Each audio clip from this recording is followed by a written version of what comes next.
Welcome back to Rookie Geek Gaming. Today I want to talk about the right to offend versus the right not to be offended. Free speech, I think it's kind of at the core of pretty much American culture and American society. I think I don't believe people understand just how important their right to free speech is until it seems that they choose to lose it. Um, so like,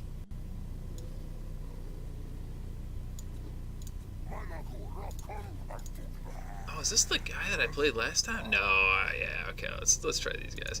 So yeah, I mean, it is kind of at the core of what it means to be American. The idea of being free. I don't know how free we really are. I mean, it's illegal to collect rainwater. So I mean, uh, but fundamentally, they started with the rights and uh, the Bill of Rights, and so we're going to start with the First Amendment, because it's kind of where it all begins. You should be able to say what it is you want to say. Um, Now, does that mean that we should all be complete jerks to those around us? No. I mean, is it moral to be mean to other people? Not really. Is it moral to say the truth to people? Like, I find it interesting, the moral argument. Like, if somebody is um, having an issue with overeating, for instance, like when I had a big bowl of ice cream last night that I probably shouldn't have had. It would be okay for my wife to be like, "Yo, stop eating so much. You're gonna get, fat or something," right? So like, the truth sometimes hurts, and so people have mentioned that, like, the truth hurts, and the truth can hurt because we have a personal viewpoint by which we, uh, you know, by which we perceive life, like our own personal perspective. Um, and so when we learn something that changes that perspective, it can sometimes be, you know, earth shattering. Um, and I think that happens to a lot of people. When I got out of college, I was as liberal as they came. I mean, I'm actually probably still pretty liberal in the classical term. Believe in a person's liberty, and like the whole gay thing. I never cared. Like, I never even cared a little that people wanted to be gay. I mean, it just never even occurred to me that that was a problem. Um, and so people, like, they they have a right. Um, you know, you have a right to say things, and that sometimes those things can be mean, because sometimes the truth is hard for people to comprehend. It's hard for people to, um, wake up one day and realize, oh my God, I've been doing this thing wrong my whole life. I didn't become an adult until far later than I probably should have. Specifically about finances. I had no idea about finances. I had no idea how to be an adult about finances, to the point where, I was living paycheck to paycheck. Like, getting and I made really good money at the time. Really good money. In fact, more money than I make now. Um, yeah, starting a business sometimes isn't such a good idea. But yeah, I made a ton of money, and so I was living paycheck to paycheck, but I didn't understand that I had all this access to wealth that I was squandering. Um, yeah, a Brayherd will form if it grows sufficiently with a large additional force appearing nearby. Oh, you get a wah! You get a wah! No crap. I didn't know that. I didn't know that the last time I played. Okay, so, yeah, I made good money, but, my parents never taught me about finances. My father always said, "Oh, you gotta save money. You gotta save money," but he never told me how to save the money, which is always so bizarre to me. Like, yeah, I understand that I should be saving money, Dad, but you're not really giving me the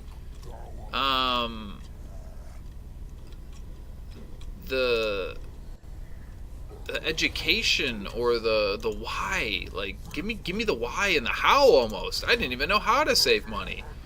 I guess I should. I guess I was supposed to. But he didn't tell me how. And so, I didn't understand what it meant to save money. I didn't understand why it's better to defer gratification for future prosperity. Word of the wise, if you have a 401k at work, you should probably put some money into it. Is the stock market going to always do well? I don't know. Are they going to eventually decide to tax that money? The government likes to get their hands on whatever they can. So, and we are forced to put our money into that. I think they should. I think interest rates should be higher. So if you put money into savings, it actually does something. But that's a topic for a different day. In fact, I'm not even sure how my stream of consciousness got me from freedom of speech to finances. Interesting. Well, anyways, the right to offend versus the right not to be offended. I think those are very interesting because, do you have a right to offend, and do you have a right not to be offended? So I guess at the core of it, First Amendment, free speech. I guess I could read it. It doesn't really matter. But Congress shall make no law respecting an establishment of religion, or prohibiting the free exercise thereof, or abridging the freedom of speech or of the press, or the right of the people to peaceably assemble and to petition the government for redress of grievances. Yeah. So what does that all mean? What does that all mean? I don't really, freedom of religion. We came here because certain groups were being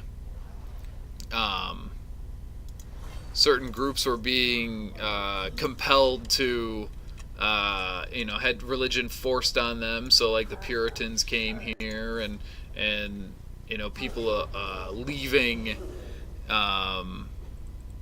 other countries to come here because America was just supposed to be free. Freedom of religion. So what I think that means, furthermore, the separation of church and state. So the church cannot fundamentally be a part of the state. Now, I think what's interesting about that is there is an attack on religion, an attack on specifically Christianity, because nobody attacks Islam. And I don't think people here care enough about Hinduism and really Judaism, or the Russian Orthodox Church, or a lot of these other churches that just don't get attacked. I realize Russian Orthodox is Christianity, but they don't get attacked quite like Christianity has been recently. Christianity is getting it's kind of at the forefront of all attacks. Freedom of religion. So it's fascinating, like, where do freedom of religion and freedom of speech where do they cross? And kind of like the Christians baking a gay cake. Like I mean, it's the freedom of religion. God, that whole topic is fascinating. I think it's fascinating. I think it's unbelievably fascinating. The freedom of religion versus one's the discrimination laws. I mean, I think discrimination laws are almost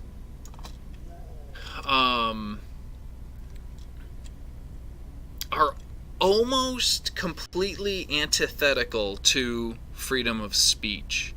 Like, freedom of speech, I guess this is where I'll get into, do you have the right to offend? Well, yes, you do have the right to offend, based on that being part of your freedom of speech. You would then have the right to offend, simply put, because if you're you disagree with somebody, or you don't like what they do, or what have you, you can tell that person that. You can ad hominem attack them. You can make fun of their person. You can insult them. You can tell a really bad mother joke. Like, you can offend people. I think it's kind of built into that, and I think I love these little houses and stuff in this game. I can't wait for the Bretonnia game to come out. Or not Bretonnia. The next one to come out. It'll come out in May. I'll be picking that up. We'll be playing that together. So, the freedom of religion. So make a law respecting an establishment of religion, or prohibiting the free exercise thereof. Prohibiting the free exercise thereof. And so is Christianity all that intolerant? Like, and you know what? And here's the thing. So I think there's this, back in the 80s, when I was growing up, it was this whole, like, this Christian right. This Christian right, which I think unfortunately did more damage than it did good. It pushed the ideas of, I remember growing up, I was playing Dungeons and Dragons, and it was considered like Satan's work that I played Dungeons and Dragons, and I always thought that was like, I pushed against that, and that's why I think I was so liberal. And I never even voted prior to this past year, never even voted, which is almost a shame, but I guess I didn't care enough. But I was anti-right because of their lack of separation of church and state. They built laws around the religious views as opposed to what the laws should be, and so that oversteps a bound that I don't think the right realized it was doing wrong, or that the right even understood exactly what they were doing for the future conservative movement.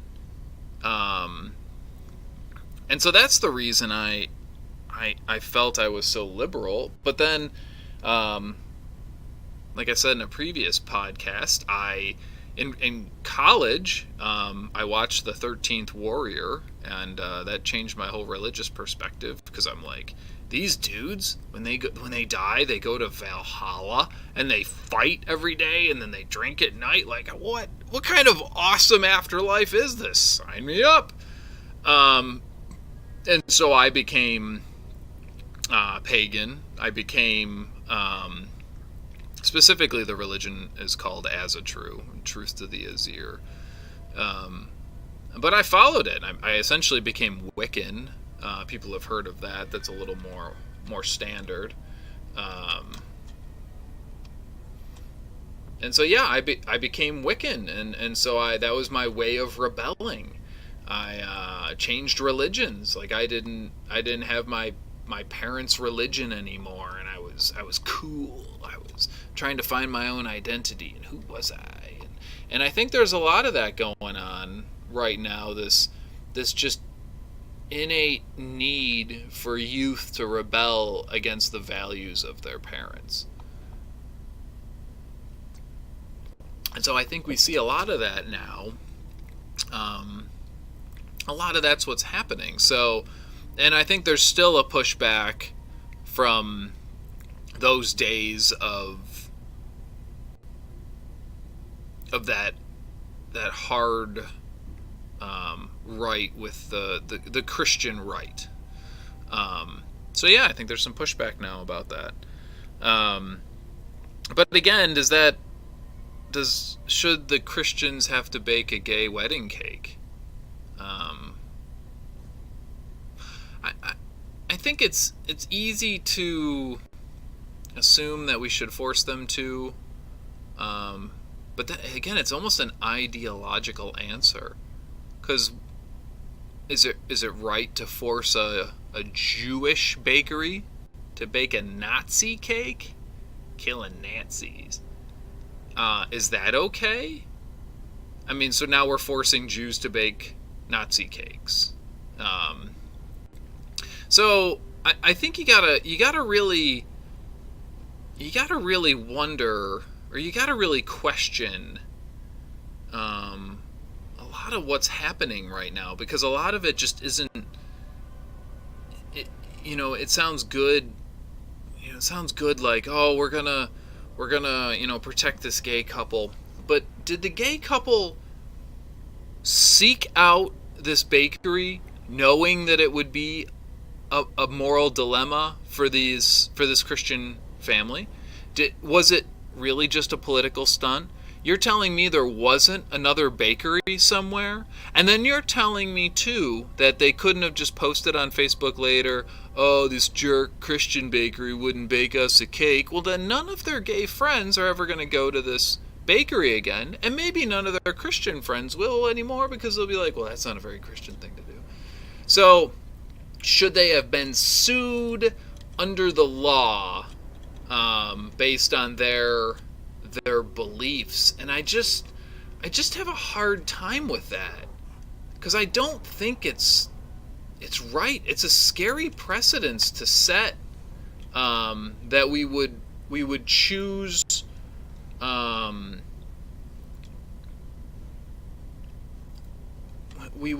we would choose to force people to do that kind of stuff. And again, is it right? Is it wrong? I mean, oh God, you could make a case that they really should bake the cake for them. I mean, from a economic perspective, I would have baked the cake for them too. Like, well, and I guess I wouldn't care. I don't care that they're gay, so it's kind of irrelevant for me. But should they have baked the cake for them? Yeah, probably. But if they don't, there's a freedom. I think it actually said somewhere there's a freedom of association, that's protected too. And I don't have my computer available to me right now, but I mean, I do. I'm playing on one, but this, obviously whatever. So, the freedom of association. Do you have the right to associate with somebody based on your beliefs? And I really think you should. You should have the right to associate with whoever you want to associate with. I mean, if you don't want to bake a gay, if you don't like gays, then you don't go to a gay bar, right? Like, there's nothing wrong with that. You're not forced to patronize a gay bar if you're straight, right? And is that the same thing? Like, oh, you hurt us economically with your your bigotry, is that kind of the same thing? I wonder. I mean, maybe there's a case to be made for that. Um, should you, um, should you have to associate economically with those that you don't necessarily agree with? Um,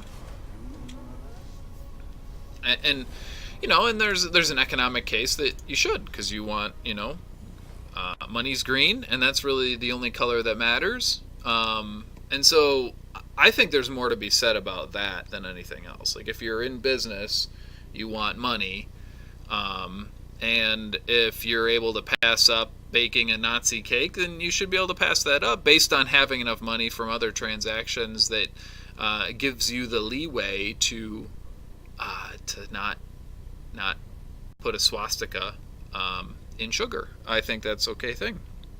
So, so that's the freedom of religion. I think it's a careful thing that we should tread, a careful line that we should tread, because religion is so important for a whole bunch of reasons. God, I love this wine.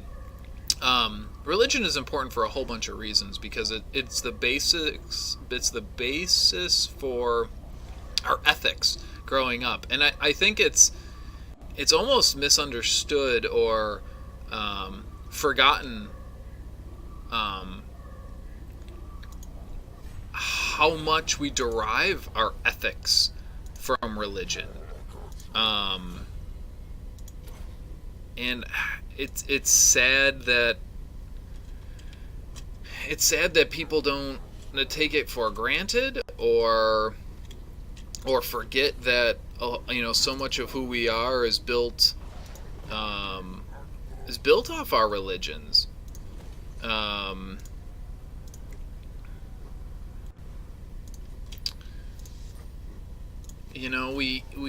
We learn right from wrong. We learn the golden rule. And the golden rule is very similar to the non-aggression principle I talked about before.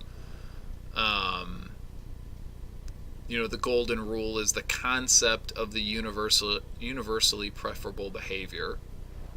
It is the basis for that, I think, because we treat others the way you want to be treated, and then always somebody's like, oh well, I like to be insulted sometimes, or I like rough sex, or I like this, or I like that, or I think we should be able to drive fast, or I think so then there's that kind of stuff. Like, okay, you're giving me an anecdote, like you're giving me a personal preference that if people were really like that to you, you'd probably just get annoyed with it real quick, or be insulted. So, it's so easily blown off that people are,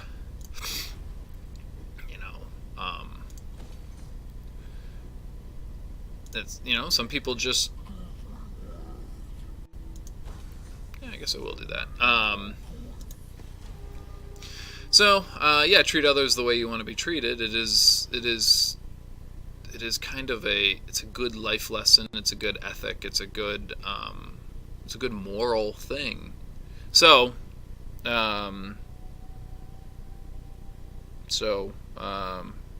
consider that when you're, consider the frosted swastika. So, all right. So then, that's the freedom of religion. So abridging the freedom of speech or of the press. Interesting thing, like the idea of licensing, creating license for press, like that's kind of abhorrent if you think about it.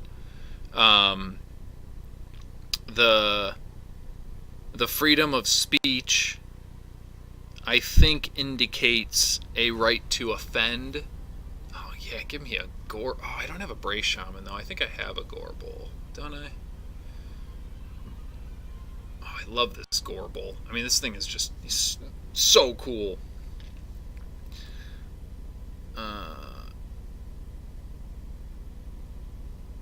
The Brace Shaman can heal. I just love the Gorbel. He's my favorite.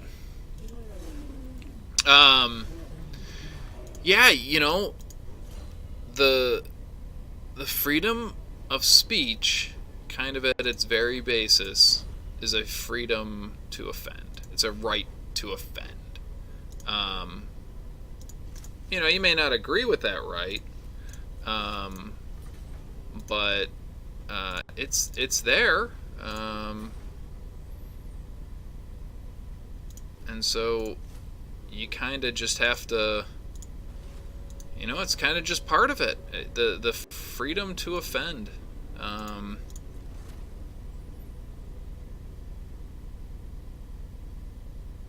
What if I combine these two?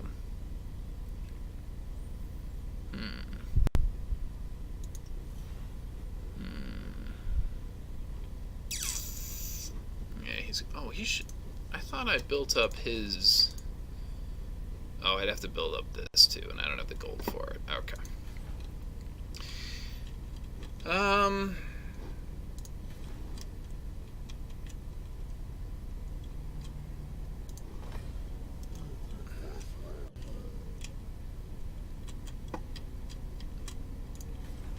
Yeah, the freedom to offend, the right to offend people. Kind of built in there, freedom of speech. Do you have a right to not be offended? Do you have a right not to be offended? Is there any circumstance? I mean, there's things like when somebody says something that's offensive, there's something deep down inside of us that just kind of cringes, at least in me. I mean, I imagine it's other people too, but when you say something that's mean to somebody, like if I'm all like, yo, Kazrak, I bet you really miss your other eye, or I'd call him One Eye, and then he wouldn't take offense to that at all. It's literally his nickname. But when you say something that's mean to somebody, you feel bad about it. And I think it's a natural response to feel bad about being mean to somebody. And when I talked before about, the truth hurting, sometimes that happens. You'll be like, oh my God, I got to tell this dude this thing, right? But I feel awful about telling this dude this thing. Like, I don't want to tell him this thing. But I have no choice, because it's going to make him a better person, or make her a better person. So you get kind of,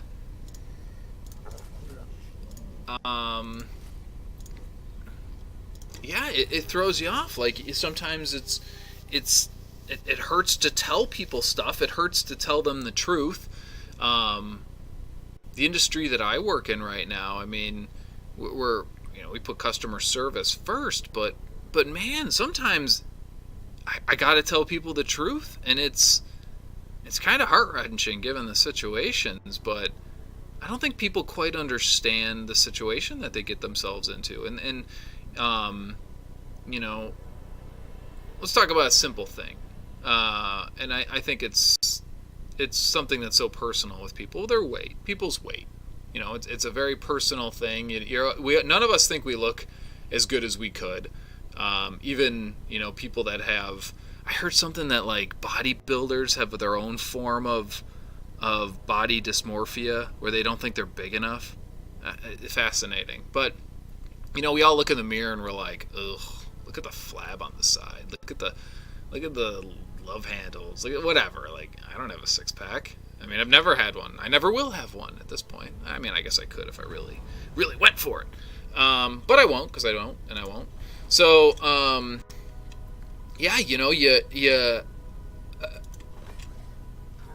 we push like, what's good, what's healthy, what's, right. And so, growing up, we all were like, oh, hey, we should have this food pyramid, This friggin' food pyramid is almost at its heart like it's a terrible thing. It's okay. So I went on a no carb diet starting last summer, like June-ish. No carbs, so cut out all pastas, breads, chocolates, M&Ms, sweets, everything, right? So I got rid of sugars entirely. So I was watching all my sugar intake, my carb intake, and I did almost none. I never worked out a single day. For the most part, I did some insanity for a brief period of time, and that just hurts my knees. So I did that, and I lost. I lost 35 pounds in the course from June to about November. And I mean, I've gained 10 of it back now, but I started eating sweets again. I just can't help myself sometimes. It's so good. Chocolate. But yeah, I lost a ton of weight, and wow, I felt better.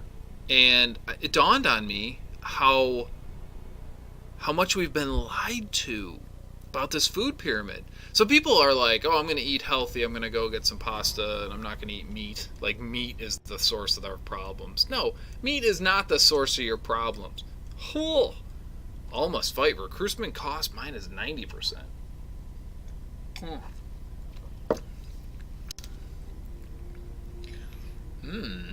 I want the horde to get bigger. Oh, this is a neat event, because these are like, I mean, none of your units will replenish for 6 turns. Ugh. Melee defense, all armies, recruitment cost minus 90%. It's like free troops. I just don't have... I like this one the most. That's probably my favorite, but it only lasts 2 turns, and I'm not...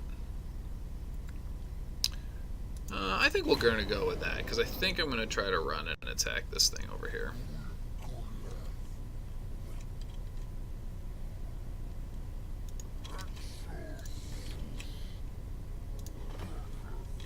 Oh, shit.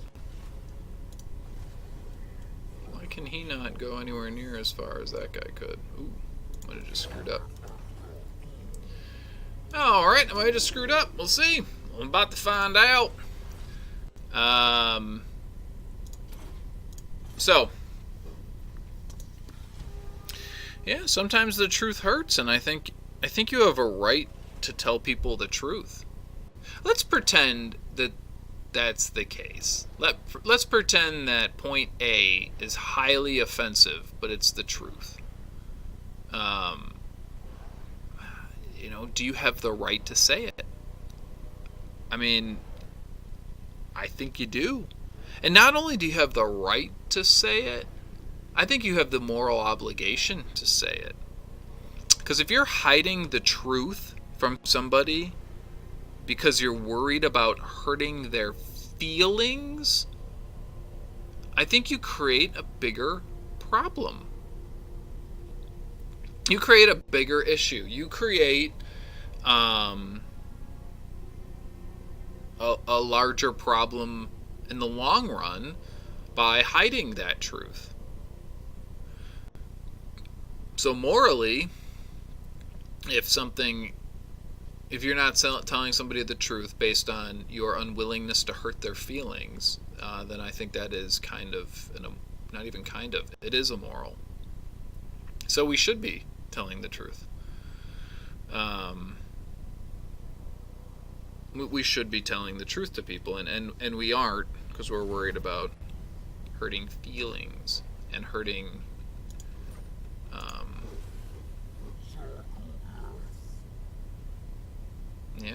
hurting their feelings. So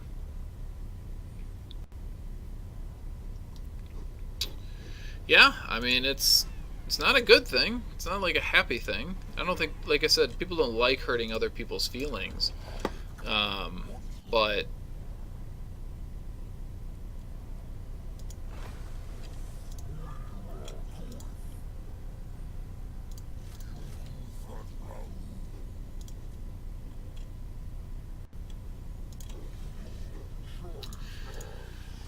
They may not like it, but I think in the end, maybe you do more damage. And so, if maybe we were more forthright with the truth, we wouldn't feel so worried about hurting people's feelings now, because you'd understand that the truth is more important than feelings. So, I don't know. Interesting concept. So I was looking up some of the restrictions of free speech that have since been put into law, and I think a lot of these make sense. Obviously I'll dive into the one that I didn't know about, frankly, until I researched this. So anyways, let's go into it. So call for the use of force. So if you're telling somebody that, oh my gosh, well, this is just comical almost. How did this thing get 73 kills? How does that even... That's garbage.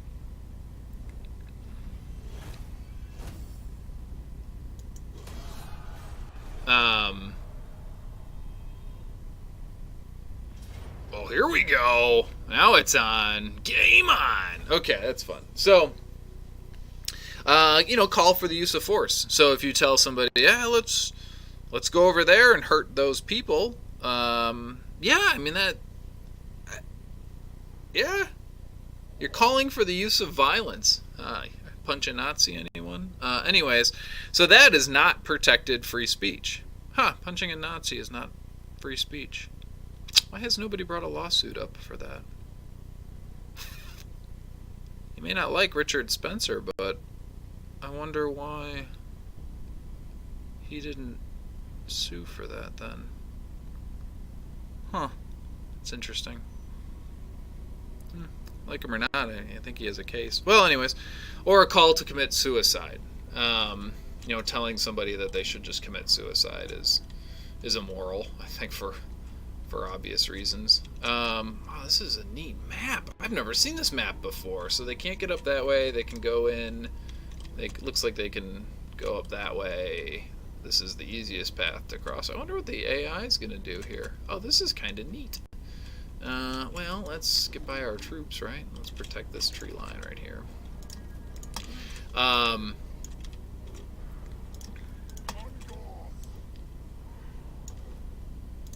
So, yeah, call to violence and a call to suicide are not protected free speech. It's interesting. This is the next one. This is the one that obscenity is not protected. So what is obscene? And they have multiple different tests. I think the last one they ended on was called the Miller test.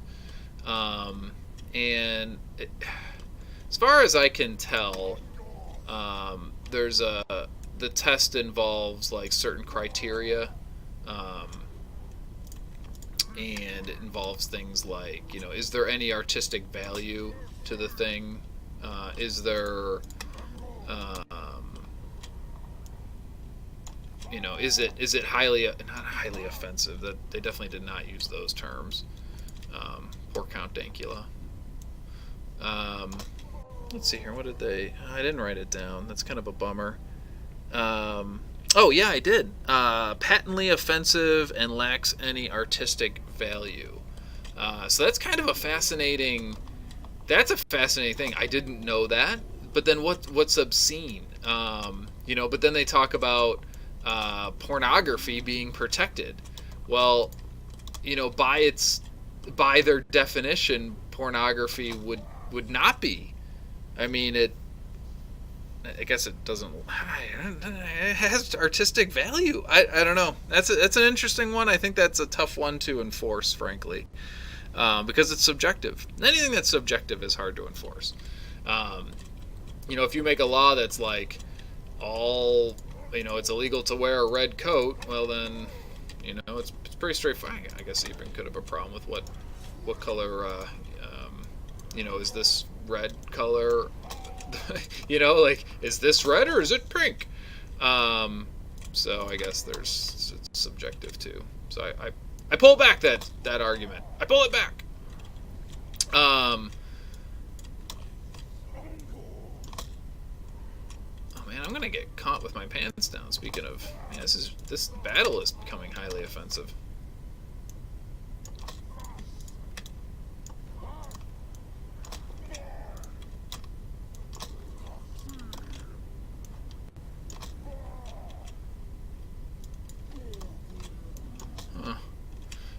Yeah, I do have a problem with multitasking, guys, so it was a lot easier when I was just talking about the game, because it could be like, look at these horsemen, they're a bunch of douchebags, blah, blah, blah. Oh my god, stop being complete wankers.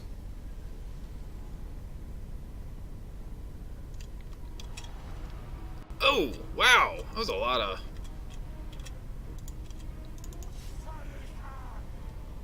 Huh, yeah, go get them.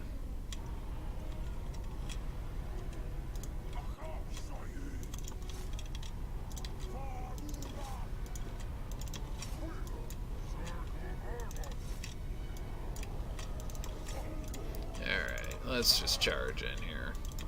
I definitely have the numbers, and I have the overwhelming force. Go find their leader with these gores. These guys are so cool. This gore bowl is like the most fun to watch from any perspective. These gore herds are sweet too. Yeah, let's get it in here. Oh, Jisha Kazarek, get in there. Is that everyone? I got everyone assigned? Yeah, feeling pretty good about it. Let's concentrate fire on those guys. So, actually, screw these pistoliers. Let's shoot them. Guess I just have to kind of wait to see how all this plays out. I should be eating their middle line here. Oh, yeah. How's this thing still alive? Okay.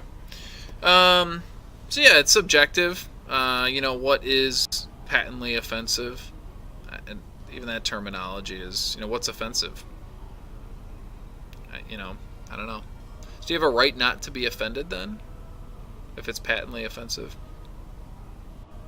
Right not to be offended. We'll come back to that. We'll circle around back to that, I think. Finish it off. Child porn. Yep, obvious. Plagiarism. And you cannot compel speech. Compelled speech is considered, it's protected. So I think that's kind of fascinating.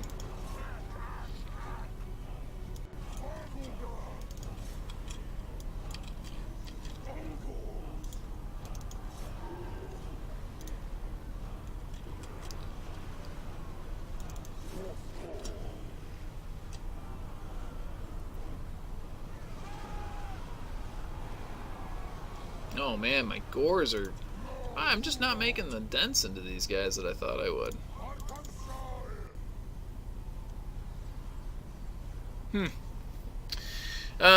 Yeah, no compelled speech.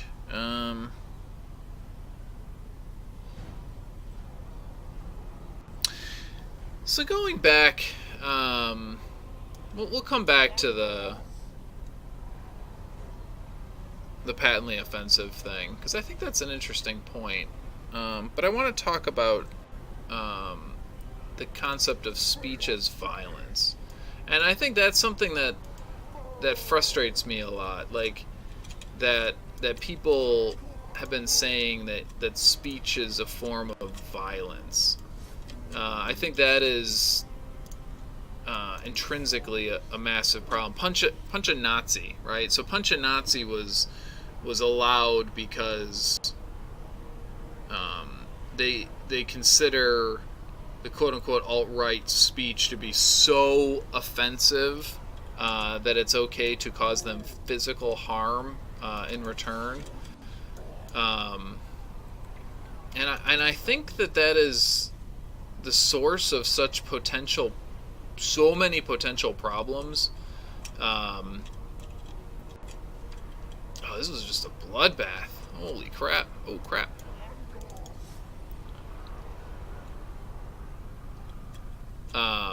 That is the source of so many potential problems that, is speech violence? Is speech a physical act. Besides the fact that you have to use your mouth to form the words, is it a physical act? Of course not. Like, not even close. So it is fascinating that is a topic of discussion. Is speech violence? Speech can be harmful, but even as a kid, we learned sticks and stones may break my bones, but words can never hurt me. I mean, that's kind of like that's a young life lesson. One that you learn as a child that speech is not part of what makes us. So now look at these wankers.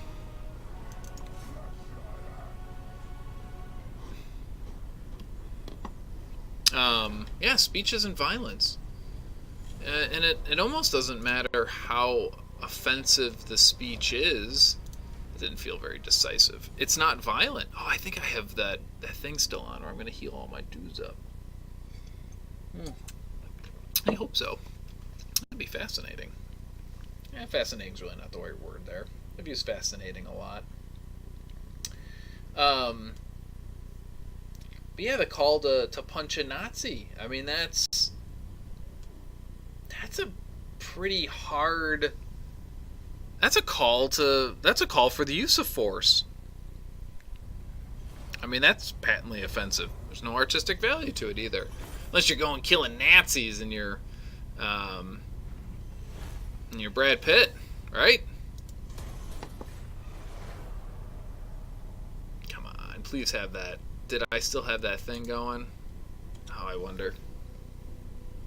Yeah, punch a Nazi. So, and that's the kind of stuff that it seems like the left gets away with, and they're supported in it. CNN supports that call to the use of force. Huh. Yeah, it seems like they do. So,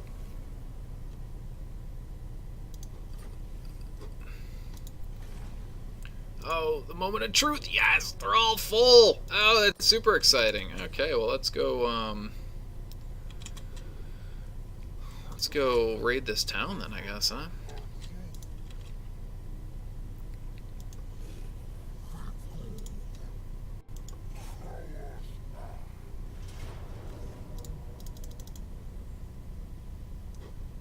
Banner. Armor piercing damage. Oh my gosh, give that to those guys. I don't know how long I can sustain this for. I think we're gonna have to get rid of some of these dudes in order to provide the time frame to make that work. Oh, although I might have points to do. Yeah, I almost have to go to that. I think I'm probably just going to do the same sort of thing I did before. Oh, leadership. Leadership's pretty big. Strength of armor, nobody cares about that. Melee attacks are sweet.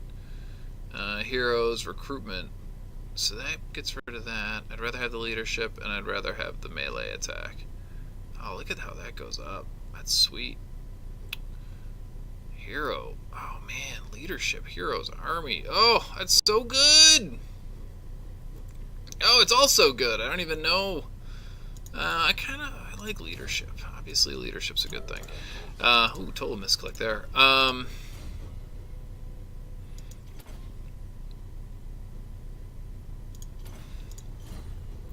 Good. Nice upkeep drop. So, yeah, the call for the use of force, punch a Nazi. I mean, according to what the restrictions of the First Amendment, punch a Nazi is illegal. And really it should be, because it's turning speech into violence. The idea that somebody's speech can somehow be so offensive to you that it's the same as a violence upon you. Yeah, it's it's borderline bewildering. And what's more interesting about that, like if somebody attacks you, you're like stuck with that person. Like they are hitting you, you're fighting them, you can't get out. You're a victim. It's horrible. Um, but if there's something that somebody says or posts online um, that you term as violent, um,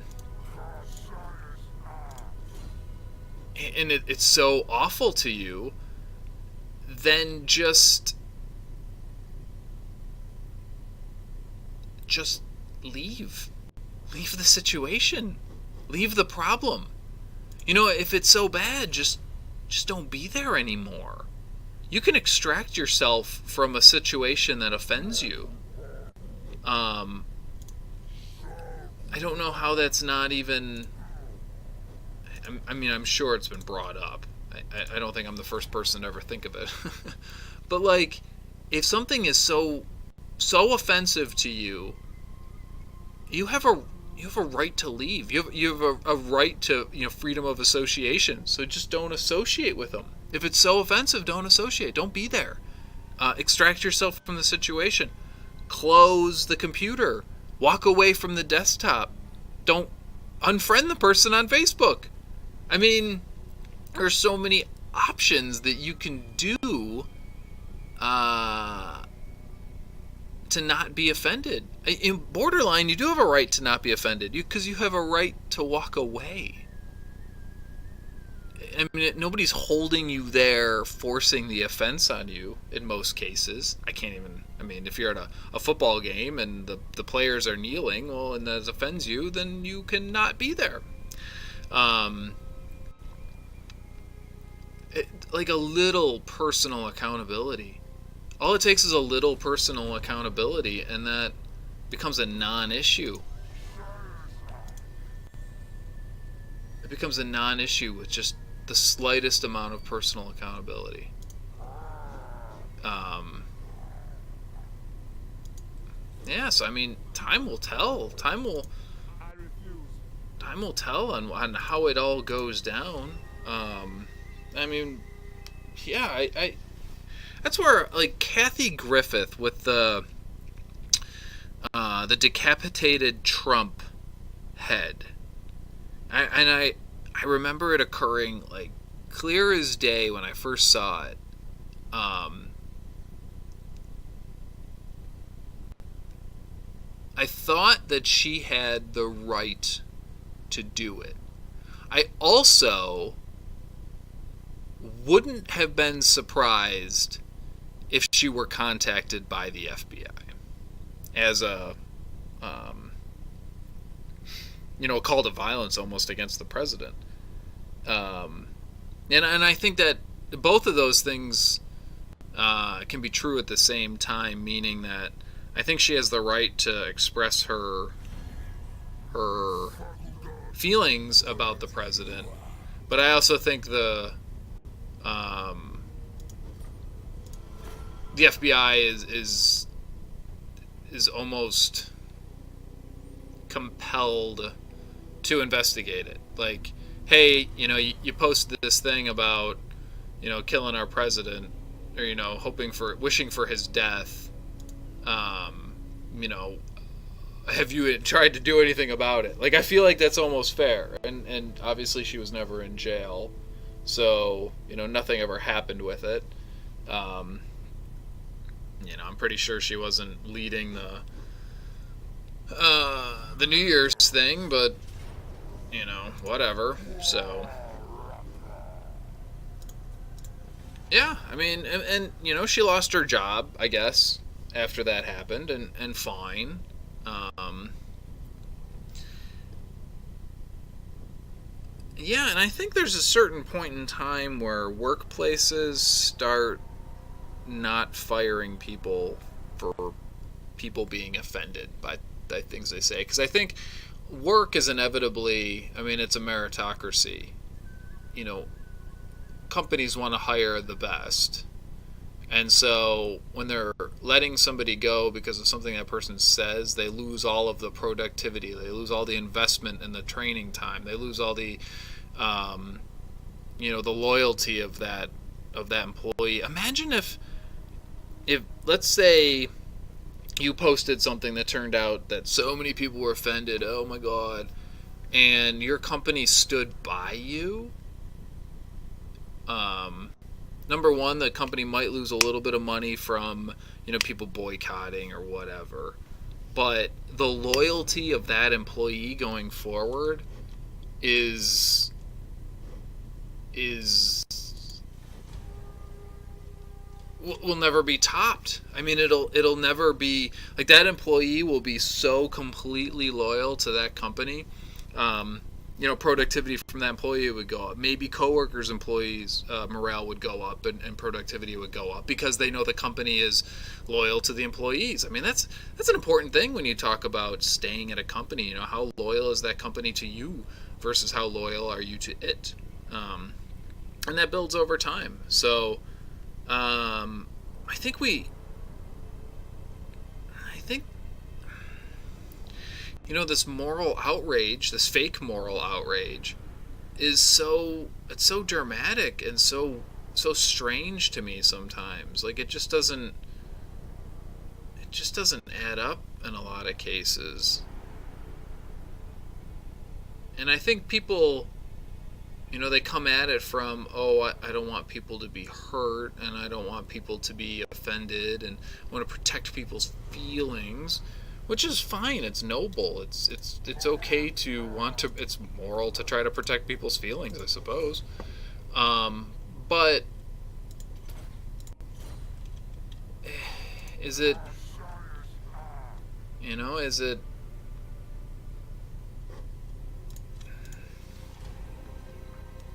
Does it get us anywhere as a culture? It doesn't. It doesn't get us anywhere. Um,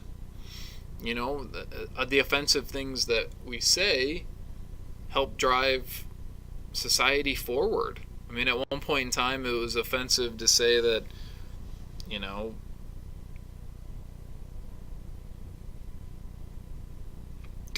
I don't like whatever that gays can't get married. Well, now they can. I mean, and people were like, "Oh, it's offensive to say that gays should be able to be married." People were offended by that. The people that didn't want to bake a gay cake were offended by the idea of gays being married. And obviously, their right not to be offended got trumped by the right to offend.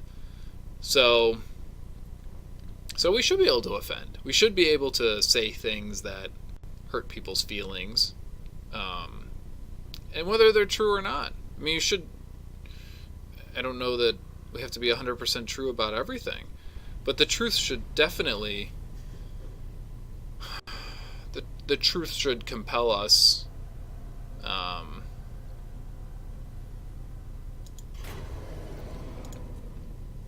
the truth should compel us, and we should do what we can to improve it.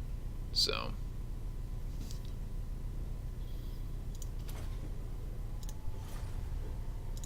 True, do what we should, do what we can to not only improve everyone's knowledge of the truth, but to get it out there. So, and again, that's why largely I switched this podcast, because I mean, playing games is a ton of fun. Obviously, I love it, um, but this gives me something worthwhile. At least I'm putting out some kind of message. Um, yeah, I don't know. I don't know. We'll see where it goes or whatever. But hey, it's my right to put it on there, right? So and then I assume it's YouTube's right to demonetize it too if they want to. So whatever. I don't need this. This is just a hobby. It's fun. It gives me an excuse to play video games and chit chat. So that's where I sit on that topic. So is there any other stuff about freedom of speech? I mean, peaceably assemble. That's kind of an interesting. The right of the people to peaceably assemble. So it's got to be peaceful in order for it to be lawful. And boy, doesn't that make sense. So that's kind of a fascinating thing too. I mean, when people are rioting and destroying stuff and attacking people, not not legal. Mm. I'll tell you what. Um, the thing that cemented me as a Trump supporter was the San Jose Trump rally that the woman was cornered and had eggs thrown at her, and the young teenage kid was chased by another teenage kid and tackled, and some dude walking away with blood dripping down his face. Like, these people were attacked because they went to a public political rally. I mean, nothing is so abhorrent. I mean, there are probably things that are more abhorrent, but that was so abhorrent to me that that happened in America, that forever cemented my political affiliation and my belief that I'm on the right side. Um, so, be that as it may, I think that was one of the more outwardly bizarre things to me. It was one of those days where I watched the news and I was sick to my stomach watching it because it was so unbelievable that people were actually being violent over a political rally, over, you know, I couldn't comprehend that happening here, and I could only see it getting worse, and so I knew um, that I didn't like the direction things were going, and that solidified all my beliefs almost at one point in time. So, I mean, we'll see what happens. I I can only imagine, you know, if the 2018 elections tank, you know, I can only imagine what the outcome would be. I mean, I have no idea. You know, if we switch all lefty in government, and I mean, yeah, if we do that, well, obviously Trump wouldn't get anything through, which, I mean, I guess whatever. Because he really hasn't been able to get much stuff through as it is, anyways. Been so stonewalled with things. But, you know, if they're able to, um, you know, if they're able to get that through and able to, you know, prevent,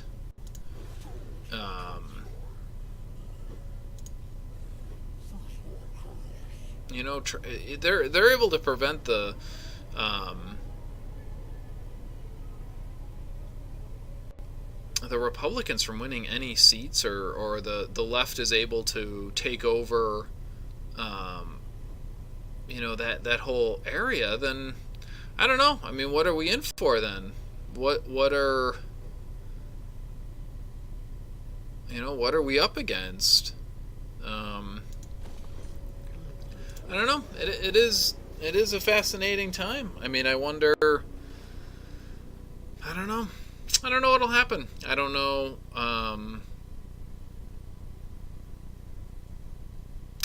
I'd hate to think of what would have happened if Hillary took the presidency and the left would have taken. I mean, the great what if, right? So if Hillary was president right now, and there was a Democratic Senate and House, well, there would be a national. It might be a national gun ban enacted right now. I could see her completely banning guns. I mean, I could see the whole, you know, repeal of Second Amendment put into place. And I mean, God, you talk about a reason that, you know, a civil war could break out. I mean, God, try taking away that right. So I don't know. I mean, it's an interesting time we're in. It's an interesting thought experiment. Would she have actually done that? I don't know. I Maybe not. I don't know. Who knows? Who knows who's paying her, or why she makes her decisions, or whatever. Um, I just know that things seem tangibly better now than they used to. So, how does this guy 110? Like, what is this? What is happening here? There's no way. God, this city only had 2,500. It's terrible. So,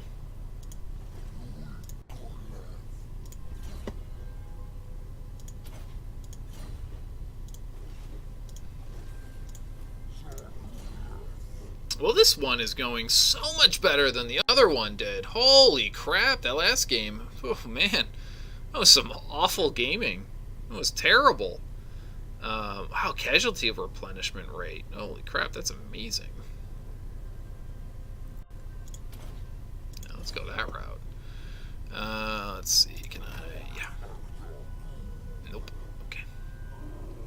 Horde upgrade available. Yeah, I think we'll end it after this turn. I feel like I got kind of my message across there. So, freedom of speech.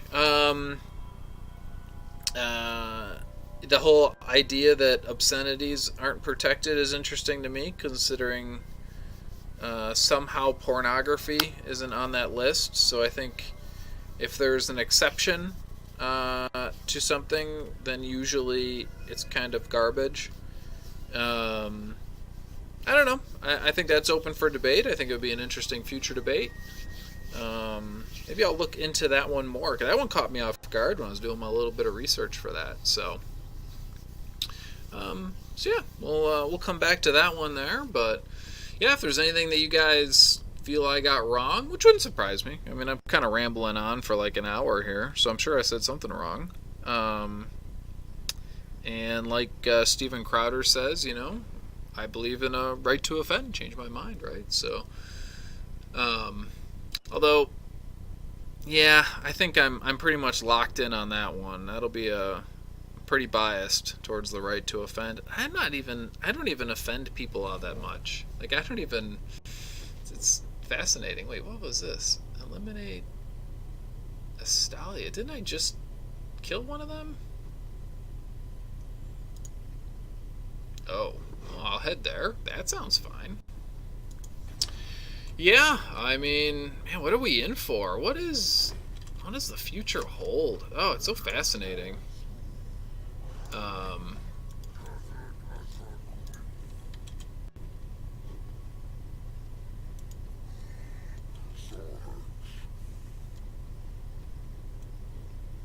Cool. All right, well, let's end it there, everyone. I really appreciate you joining me again. Yeah, something to think about, and hopefully, I just gotta say, I'm not tired of winning yet. So, all right, until next time, guys, have a good one.